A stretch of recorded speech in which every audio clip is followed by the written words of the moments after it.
Magandang araw po mga kapuso at kapamilya. Ngayon ay gusto kong ipapanood sa inyo ang video na ito. Di ko alam kung boxing ba o taekwondo o anong klaseng laro ito. Kayo na po ang husga. Noong una, masaya akong pinapanood.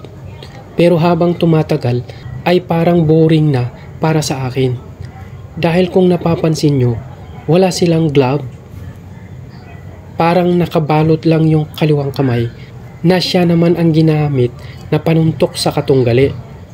Kaya panoorin natin kung paano sila sumuntok. Parang away kanto lang. Tayo kasi dito sa Pilipinas, pagdating sa boxing, sanay na tayo ni Idol Manny Pacquiao na walang tigil ang suntok hanggang may mga pasa o black ay ang kanilang mukha at kadalasan pa nga ay may dugo-dugo o sila ay nakakatulog. Pero sa larong ito, dahil siguro mas maitim sila sa atin, kaya yung black eye at pasa sa kanilang mukha ay di na natin napapansin. Kaya kung tignan nyo parang wala man lang pasa ang mukha. Napapansin nyo ano? O, at habang tumatagal, lalong naging boring ang laban. O, papansin nyo tumatalon-talon pa o. O, tapos may ikot-ikot pa parang walang nangyari ano.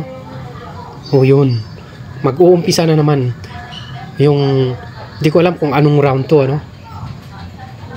Okay, yan. Napapansin nyo habang tumatagal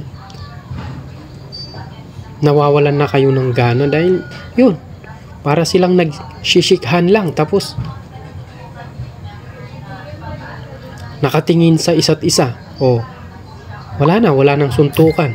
So palagay ko ganun na lang yan ano, hanggang matapos to. So di natin alam kung alin ba o sino sa kanila ang panalo dito. Ako di ko alam kung sino mananalo sa kanila rito Kaya mas maganda siguro kung gusto nyo, postahan nyo tapos panoorin nyo hanggang sa dulo o katapusan ng laban. Sige, takbo, atras, abante. Ay naku po, naantok na ako.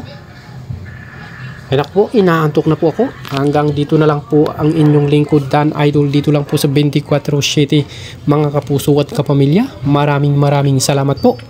Tulog na po.